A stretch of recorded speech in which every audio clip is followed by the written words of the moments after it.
Ya, saya rindu menyampaikan sebuah firman Tuhan. Mari kita belajar tentang kita, walaupun mungkin sudah lewat masa-masa kita belajar, masa-masa kita muda dan remaja, tetapi kita percaya bahwa masa depan itu tetap menjadi bagian kita dan masa depan itu menjadi harapan kita. Amin. Jadi temanya adalah masa depan di dalam Tuhan. Ya. Buka 2 Samuel pasal yang ke-7 ayat 16 sampai dengan ayat yang ke-19. Ya, 2 Samuel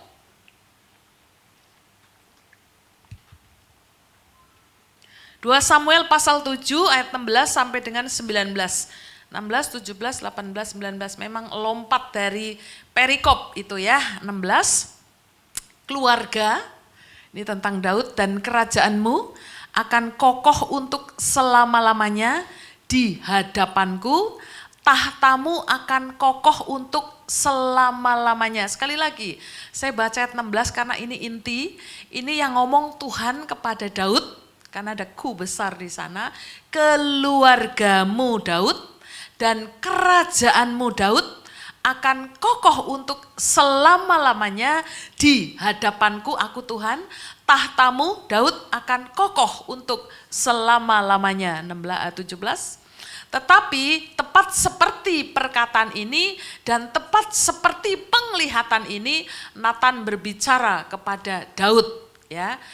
Lalu masuklah Raja Daud ke dalam, kemudian duduklah ia di hadapan Tuhan sambil berkata, siapakah aku ini ya Tuhan Allah, dan siapakah keluargaku, sehingga engkau membawa aku sampai sedemikian ini. 19 terakhir, dan hal ini masih kurang di hadapanmu ya Allah, ya Tuhan Allah, sebab itu engkau telah berfirman juga tentang keluarga hambamu ini dalam masa yang masih jauh dan telah memperlihatkan kepadaku serentetan manusia yang akan datang ya Tuhan Allah.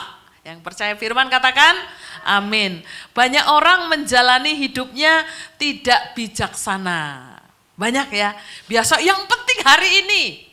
Punya duit banyak, habisin yang penting hari ini ya. Saya diberkati oleh orang-orang Tionghoa sebetulnya ya. Saya kagum dengan cara bisnis mereka, dengan semangat mereka. Mereka itu mengeluarkan sedikit-dikitnya dan mendapat sebanyak-banyaknya. Makanya banyak orang Tionghoa yang kaya-kaya. Jujur loh. Betul, ini saya akui ya, diberkati karena memang luar biasa mereka semangatnya. Tapi kadang-kadang ada orang-orang tertentu yang dapat berkat, punya sebanyak-banyaknya, lalu dihabiskan dalam waktu temporer. Dia tidak bijaksana, tidak mikirkan masa depannya. Nah, mari kita belajar untuk punya pola pikir, yaitu yang disebut bijaksana. Katakan kanan kiri, kamu sudah bijaksana belum?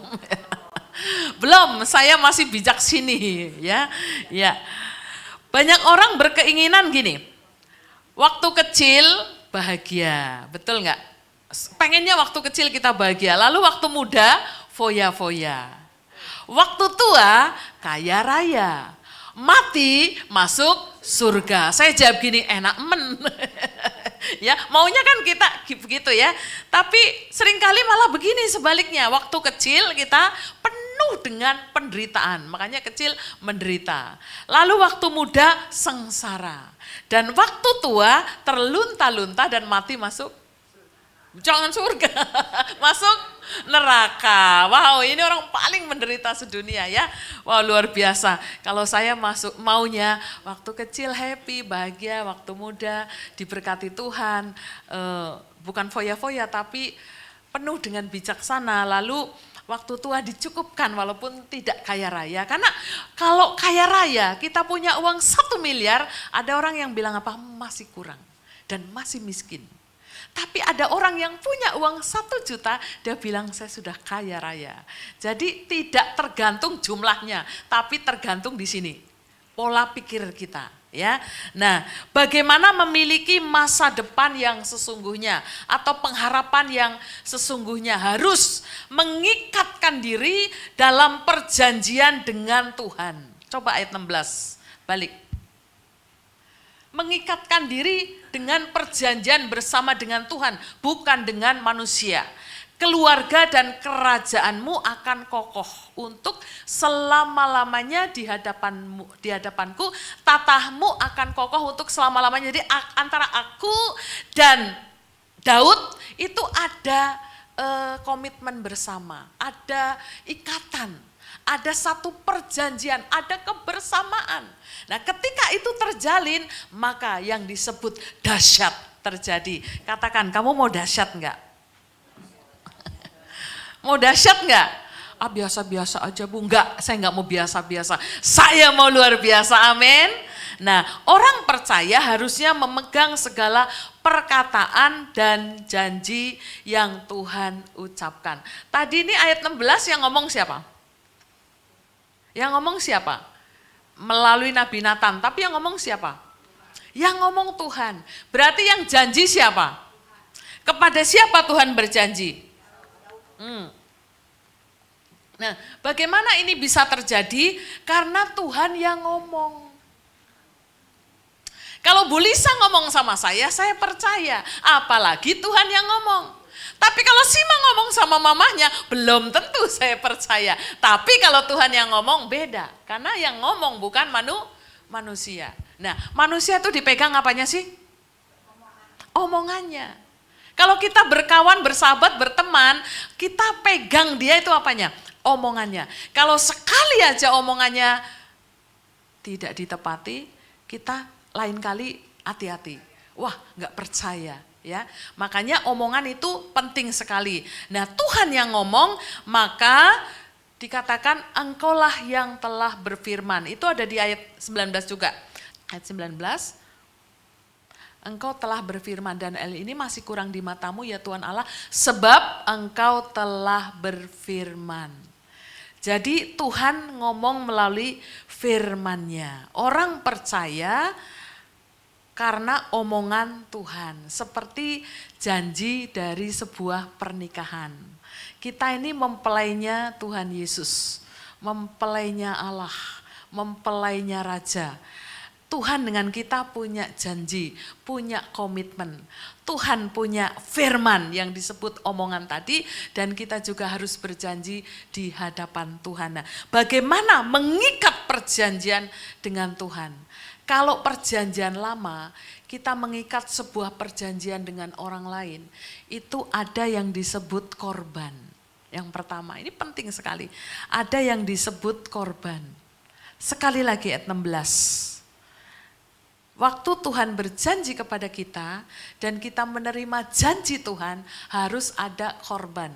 Keluarga dan kerajaanmu akan kokoh untuk selama-lamanya di hadapanku, tahtamu akan kokoh untuk selama-lamanya. Selama-lamanya itu akan terjadi jika ada yang disebut korban.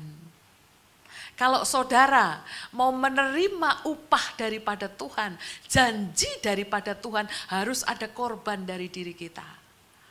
Puji Tuhan, korban dari diri kita sekarang sudah dikenapi oleh siapa? Oleh siapa? Tuhan Yesus. Karena tidak mungkin kita menerima janji Tuhan yang mulia, yang murni, yang dahsyat tanpa kita menjadi orang yang baik. Tapi Tuhan lebih dulu mengorbankan dirinya, mengikat perjanjiannya dengan kita ketika dia mati di salib. Nah, saya punya ilustrasi nih. Ini kalau dalam hitungan matematika ini tandanya apa? Saya mau bicara tentang korban dan ikat perjanjian, ini apa? Kalau di dunia perhitungan matematika. Minus ini bicara manusia yang penuh dosa. Tukang gosip, betul ya? Tukang marah, apalagi wanita nih kemarin waktu ditanya di Gunung Sindur, apa kelemahan Ibu Gembala, katanya cerewet katanya. tukang ngomong banyak, ya kelebihan kita nih super kelebihan ngomong banyak. Lalu apalagi? Tukang iri, nggak ada di sini ya. Ini kebanyakan manusia ya. Lalu apalagi? Tukang bohong ya.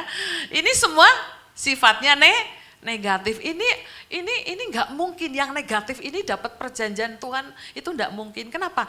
Karena yang negatif ini itu nggak akan pernah terjadi tanpa ada ikatan yang Tuhan ikatkan dengan kita sebagai korban. Nah, saya mau ikatkan perjanjian itu, dia berasal dari atas.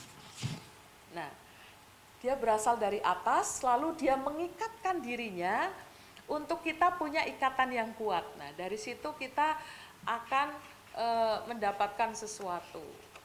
Yes. Muncul apa? Muncul apa? Yang atas turun, mengikatkan diri. Lalu kita yang penuh dosa mau lihat disatukan dengan Kristus. Tanpa ini terjadi, kita tidak mungkin menerima perjanjian Tuhan. Perjanjian apa? Perjanjian kekal. Saya tanya, kalau ini misalnya bukan Tuhan tapi datang dari bawah, jadinya apa? Sering lihat nggak? Hah? Kalau ini bukan dari atas, bukan dari Yesus, tapi dari bawah, mungkin saja terjadi. Tapi tidak begini jadinya. Salibnya terbalik. Kalau salibnya terbalik itu siapa? Setan, antikris atau antikristus iblis. Nah, ini luar biasa. Tuhan mengikatkan dirinya dalam perjanjian dengan manusia. Dan manusia yang penuh dosa, jelek banget tadi, yang minus. Sekarang setelah diikat perjanjian dengan Tuhan, jadinya kalau di dunia matematika ini jadi apa? Plus. Ya. Harusnya setelah terima Tuhan dan hidup dalam Tuhan, menerima perjanjian Tuhan dan tahu bahwa hidup kita punya pengharapan kekal, hidup kita penuh dengan plus, katakan kanan kiri. Kamu sudah plus atau masih minus? Plus ya. Yang tidak baik jadi baik dan makin baik dan luar biasa baiknya. Yang dulu pelit jadi murah hati, jadi baik hati, jadi berlimpah-limpah kasihnya. Yang dulu tukang marah jadi pemaaf, jadi baik, jadi murah senyum dan lain sebagainya. Mau nggak seperti itu? Nah, ketika kita mau menerima perjanjian Tuhan dalam pengharapan Tuhan, amin omalin, ya, maka kita harus mau menerima perjanjian ini dan diikatkan oleh perjanjian ini dalam bentuk salib. Nah, itu yang pertama. Lalu yang kedua adalah kenal dan dikenal Tuhan, ayat 18 dan ayat 20. Ayat 18 dan ayat 20, kenal dan dikenal Tuhan. 18, lalu masuklah Raja Daud ke dalam, kemudian duduklah ia di hadapan Tuhan.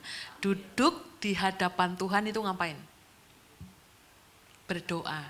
Sambil berkata, siapakah aku ini, ya Tuhan Allah, dan siapakah keluargaku, sehingga engkau membawa aku sampai sedemikian ini. Daud sadar bahwa Daud dan keluarganya dan kerajaannya dikenal oleh Tuhan. Dan dia juga mengenal Tuhan. Coba ayat 20. Ayat 20. Wow. Apakah yang dapat dikatakan Daud kepadamu lebih lagi daripada itu? Bukankah engkau yang mengenal hambamu ini, ya Tuhan Allah? Kalau tiba-tiba Bu Cingcing amit-amit misalnya ya Bu, misalnya kan semua orang kan mau dipanggil Tuhan nih. Lalu masuk surga ya, waktu masuk surga, tak, siapa kamu? Saya nggak kenal. Sedih nggak Bu? Sedih dong. Mas dari jauh Tuhan sudah, itu Bu Cingcing yang suka BL, yang baik hati dari JKI SMA. Tuhan Yesus sudah kenal dari jauh, seneng enggak? Seneng. Pertanyaannya, apakah kita dikenal oleh Tuhan? Kita ngomong saya kenal Yesus, saya tahu Yesus, saya ngerti dia disalib, mati, bangkit, naik ke surga, saya tahu siapa dia. Tapi hati-hati, kalau kita tidak seperti ayat 18. Ayat 18, Daud masuk ke kamar, lalu dia ngomong, Tuhan, siapa aku? berani berhubungan dengan Tuhan. Berani menghampiri Tuhan. Setiap hari dalam doa, menghampiri Tuhan. Kalau kita tidak hidup dalam doa, bagaimana Tuhan mengenal diri kita? Jangan pernah takut dengan dunia ini. Dan jangan pernah takut dalam kehidupan ini. Dan orang yang dekat dengan Tuhan dan yang hidup dalam doa, itu adalah orang yang paling ditakuti di seluruh muka bumi ini. Jangan pernah takut dengan gangster. Jangan pernah takut dengan preman. Jangan pernah takut dengan orang yang mungkin menindas kita. Tapi takutlah dengan orang yang hidupnya di dalam doa. Gak boleh loh kita ngancem, ngomongin, gosipin, mencela orang-orang yang hidupnya di dalam doa. Karena musuh kita bukan dia. Musuh kita adalah Tuhan. Siapa yang membela? Tuhan yang membela orang yang berdosa. Makanya waktu Daud dikejar-kejar, Daud mau dibunuh, terus terlewati. Kenapa? Karena yang membela Daud adalah Tuhan. Nah, jadi kita tidak boleh ya, harus takut dengan orang-orang yang penuh dengan doa. Saya tanya, apakah saudara merasa sudah dikenal Tuhan? Mari jawab masing-masing. Saudara dikenal Tuhan? Masa? Buktinya apa? Ayo, ada loh buktinya. Oh, belum tentu. Apakah kita dikenal Tuhan? Dan apakah Tuhan mengenal kita? Dan apakah kita kenal Tuhan? Ada tandanya. Yang ketiga nih, yang terakhir. Yang terakhir, ketika kita mengatakan Tuhan mengenal saya dan saya dikenal Tuhan, itu ada tandanya, yaitu Tuhan tinggal dalam kita. Dan kita tinggal dalam Tuhan. Jadi kalau saya kenal dengan Bulani, tapi saya nggak pernah berhubungan dengan Bulani, nggak mungkin. Bulani kenal saya, tapi Bulani tidak tahu pribadi saya, kesukaan saya, warnanya apa. Makanya nggak mungkin Bulani punya hubungan yang baik dengan saya dan dikenal Tuhan. Dikenal saya tidak mungkin. Jadi yang ketiga, Tuhan tinggal dalam diri kita. Coba ayat 1 dan 2, ini naik lagi ke atas. Ayat 1 dan 2. Coba ayat 1 dan 2. Lalu nanti 12 sampai 15, ini bagus sekali terakhir ya. Tuhan tinggal dalam kita.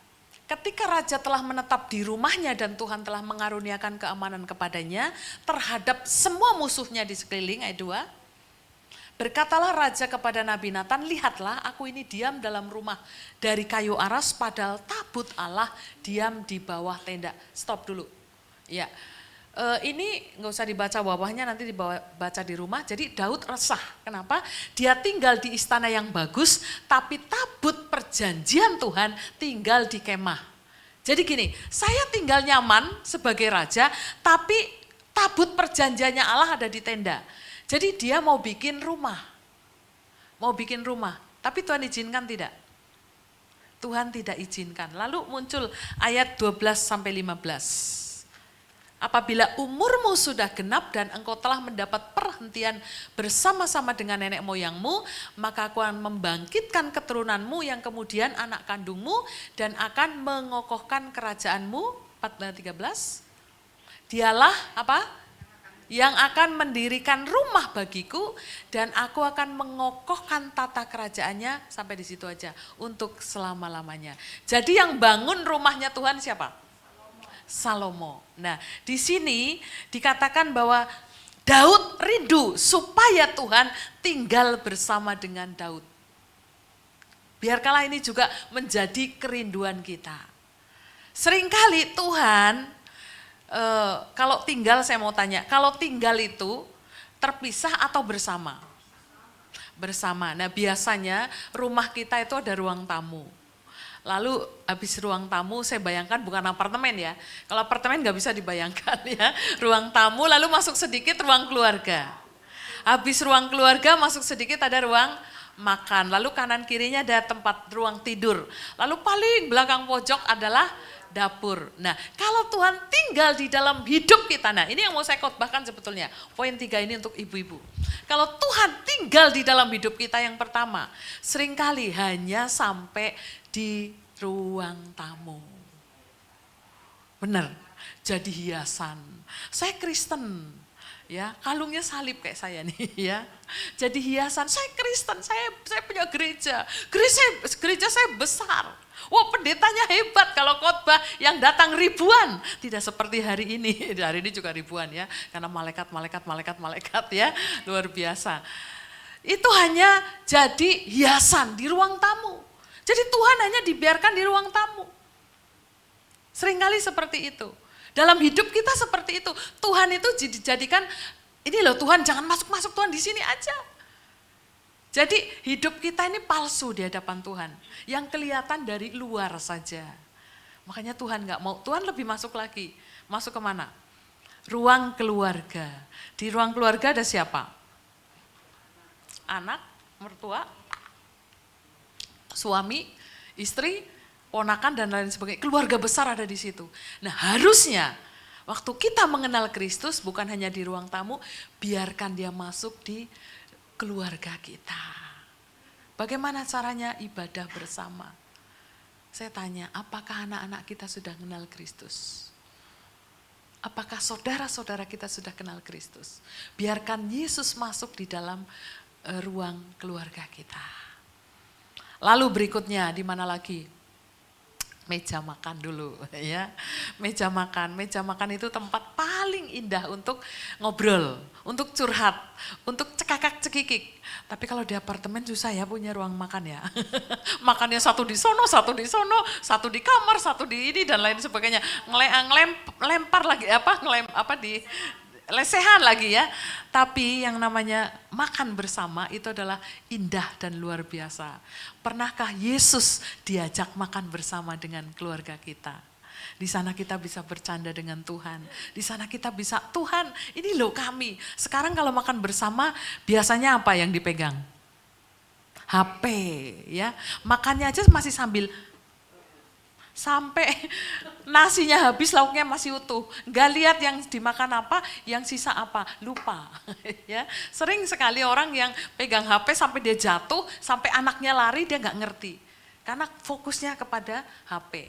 Tapi kalau kita mau menyertakan Tuhan di meja makan, jadikan dia mengerti dari apa yang ada dalam pembicaraan kita. Kalau kita ngeluh, di situ ada Tuhan. Kalau kita senang, sukacita, di situ ada Tuhan. Lalu dua terakhir. Yang sebelum dapur apa? Biasa rumah ada ruang apa? Udah, tamu tadi apa? Ruang tidur. Kan tamu sudah tadi. Ruang kamar tidur. Nah, Bapak Ibu, ini penting buat kaum wanita atau perempuan-perempuannya Tuhan. Tuhan Yesus sering dilibatkan enggak di tempat tidur kita? Ayo, jujur. Waktu saudara masuk kamar tidur, suami istri bergandengan tangan berdoa enggak? Tempat tidur itu harus kudus, karena di situ ada Tuhan Yesus. Tempat tidur itu hanya milik suami istri, tidak ada orang lain boleh ada di tempat itu kecuali anak ya, beda ya. Maksudnya orang luar enggak boleh. Karena itu penuh dengan kekudusan dan apakah Tuhan ada di tempat itu. Dan pernahkah kita berterima kasih waktu tidur, terima kasih Tuhan ini suamiku yang tukang ngorok, bersyukur ya. Pernah enggak kita terima kasih untuk suamiku? Pernah enggak terima kasih untuk pasanganku? Pernah enggak kita membawa mereka di hadapan Tuhan? Ya, jadi kalau di kamar jangan suka ribut. Nah, kamar juga tempat paling keren untuk ribut ya. Padahal Tuhan ngomong kalau kita ribut tidak diberkati. Kalau kita rukun diberkati. 2-3 orang berkumpul maka Tuhan hadir di sana. 2-3 itu apa? 1-2 itu suami istri, ketiganya itu anak dan seterusnya. Di dalam ruangan tempat tidur itulah kita harus berdoa bersatu. Maka Tuhan memberkati. Amin. Jadi mulai hari ini harus tahu, oh di ruang tidur pun ada tuh Tuhan. Terakhir di mana Tuhan? Di dapur. Tuhan bawa ke dapur ya. Kita kan tinggal bersama Tuhan nih. Dapur itu biasanya tempat yang paling sulit untuk bersyukur. Kenapa? berasnya habis, ngomel. Gasnya habis, ngomel, betul? Masakannya nggak enak, dimarahin sama suami, sama anak. Lalu nggak ada makanan, hari itu juga marah ya. Jadi dapur ini melambangkan di mana seharusnya Tuhan memberkati puncak berkat untuk duniawi, maksudnya ke daging kita adalah dapur. Karena di situ diberikan beras dan lain sebagainya di dapur itu supaya kita bersyukur. Luar biasa loh. Tuhan tidak hanya ngurusin keselamatan, tapi sampai dapur kita pun Tuhan urusi. Amin. Nah, mulai hari ini sekalipun di dapur sambil masak harus bersyukur. Kalau bersyukur masakannya jadi enak loh Bu Yanti. Ya, betul ya. Kalau masakan sambil ngomel, sambil marah, percaya sama saya. Itu nggak enak, kenapa ya? Kalau nggak kasinan, kemanisan, kalau nggak gosong, kalau nggak mentah, kalau nggak setengah mateng. Kenapa? Karena masak itu keluar dari hati. Sambil nyanyi sukacita masakannya jadi enak. Nah, Bu Lindi itu ahlinya ya, yang suka masak ya. Tiap hari senyum terus, makanya masakannya enak terus.